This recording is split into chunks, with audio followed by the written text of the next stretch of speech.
여러분, 오늘 영상 제목 보셨죠? 경기 침체 이미 시작됐다? 정부 통계와 내 체감 경기가 다른 소름 돋는 이유. 아마 이 문장을 보시고 에이 설마 그 정도겠어? 혹은 내 말이 그 말이야 라며 클릭하셨을 겁니다. 그런데 여기서 우리가 주목해야 할 진짜 문제는 따로 있습니다.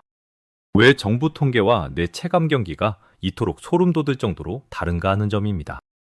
지금 여러분이 느끼는 그 막연한 불안감은 단순히 기분 탓이 아닙니다. 대한민국 경제라는 거대한 배에서 체감 불황이 깊어지는 신호를 여러분의 본능이 감지하고 있는 겁니다. 정부는 올해 0.9% 성장을 지나 내년에는 1.8%로 회복될 것이라 말합니다. 반도체는 수출의 20% 이상을 책임지며 건재하죠. 수치상으로는 분명 성장입니다. 그런데 왜 우리는 침체를 느낄까요?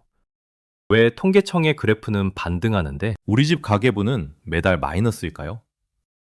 오늘 저는 2025년 말 현재 KDI와 한국은행의 최신 데이터를 바탕으로 이 소름 돋는 괴리감의 실체를 아주 쉽게 파헤쳐 드리겠습니다.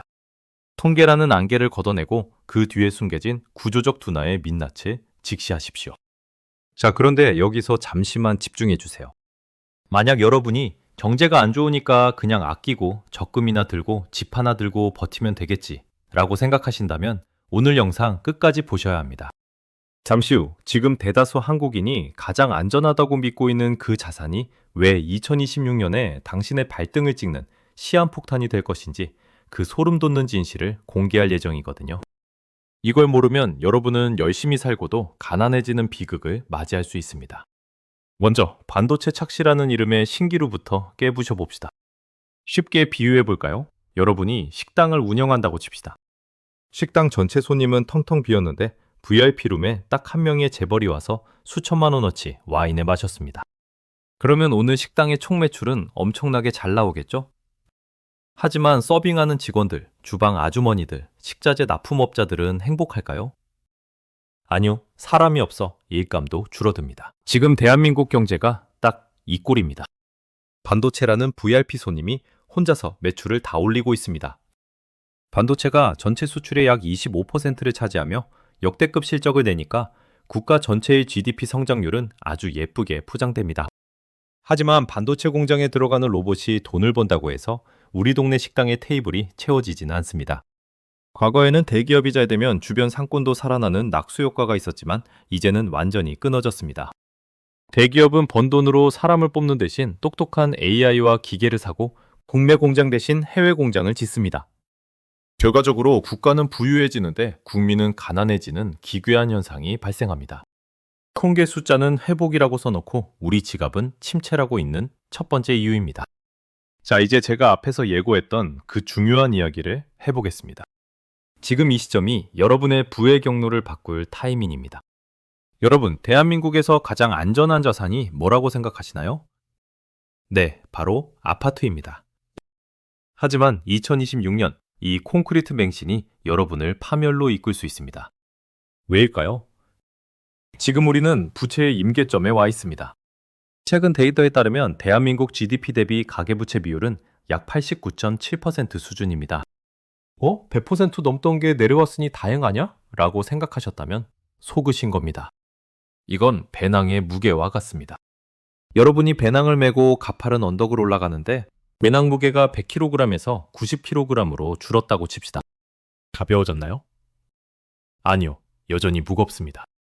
그런데 문제는 언덕의 경사가 더 가팔라졌다는 겁니다. 이게 바로 고금리의 장기화입니다. 자산의 80%가 부동산에 묶여있는 한국인들에게 고금리는 독약입니다. 40대 가장 김대리의 일상을 볼까요? 월급 400만 원 중 이자로만 200만 원이 나갑니다. 남은 돈으로 애들 학원비 내고 마트 한번 다녀오면 통장 잔고는 0원입니다. 여기서 무서운 건 거래 절벽입니다. 2026년 여러분이 급전이 필요해 집을 팔려고 내놨을 때 여러분의 집을 사줄 김대리들은 이미 이자 갚느라 파산 직전입니다. 자산 가치는 숫자로만 존재하고 내 손에 쥘 수 있는 현금은 없는 상태. 이것이 제가 경고하는 안전자산의 배신입니다. 정부는 왜 침체라고 말하지 않을까요? 이거 이해하려면 정부를 의사로 생각하면 쉽습니다. 환자가 지금 중병에 걸렸는데 의사가 대기실에 있는 보호자들한테 소리를 지르면서 이 환자 곧 죽습니다. 가망 없어요. 라고 하면 어떻게 될까요? 병원은 아수라장이 되고 환자는 쇼크로 더 빨리 죽을지도 모릅니다. 경제도 똑같습니다. 경제학에는 자기 실현적 예언이라는 무서운 심리가 있습니다. 만약 정부 수뇌부가 나와서 대한민국은 현재 심각한 경기 침체입니다라고 선언하는 순간 공포에 질린 사람들은 내일부터 당장 지갑을 닫습니다. 기업들은 채용을 동결하겠죠? 은행은 대출을 회수할 겁니다. 그러면 정말로 경제가 망합니다. 그래서 정부는 항상 둔화, 조정 같은 부드러운 단어로 포장합니다. 하지만 여러분 기억하십시오. 타이타닉 호선장이 구명조끼 입으라고 말했을 때는 이미 배가 절반쯤 잠겼을 때라는 걸 말이죠. 지금 이 시점에서 여러분께 묻고 싶습니다. 여러분은 지금 그래도 버티면 오르겠지 라는 희망 회로를 돌리고 계신가요? 아니면 내 엔진이 식어가고 있구나 라는 현실을 직시하고 계신가요? 대한민국이라는 자동차의 엔진 자체가 식어가고 있습니다. 바로 잠재 성장률 이야기입니다. 잠재 성장률은 한 나라가 가진 기초 체력입니다. 현재 한국의 잠재 성장률은 1.8% 수준입니다. 예전에는 34%씩 쑥쑥 자랐는데 이제는 아무리 노력해도 1.8% 이상 성장하기 힘든 몸이 됐다는 뜻입니다. 더 충격적인 건 KDI의 전망입니다. 2030년대에는 이 수치가 1%대 초반으로 떨어질 것이라고 합니다. 왜 이렇게 됐을까요? 일할 사람이 줄고 있기 때문입니다. 인구 절벽은 이제 먼 미래의 이야기가 아닙니다. 젊은이는 줄고 노인은 늘어납니다. 엔진은 낡았는데 짐은 무거워지는 꼴입니다. 여기에 중국의 역습까지 더해졌습니다. 우리가 압도적이라 믿었던 철강, 석유화, 심지어 배터리와 자동차까지 중국이 턱 밑까지 쫓아왔습니다. 중국산은 싸구려다 라고 비웃던 시절은 끝났습니다. 우리의 생존 기반인 주력 산업들이 중국의 저가 공세와 기술력의 압박을 받으면서 대한민국 경제의 엔진은 점점 더 차갑게 식어가고 있습니다. 자, 여기서 소름 돋는 심리학 법칙 하나 더 말씀드릴까요? 여러분, 요즘 인스타그램 보면 다들 잘 사는 것 같죠? 경제가 어렵다는데 명품 매장엔 줄이 서 있고 고가 오마카세는 예약이 힘듭니다. 거봐, 나만 빼고 다 부자네? 라고 생각하시나요?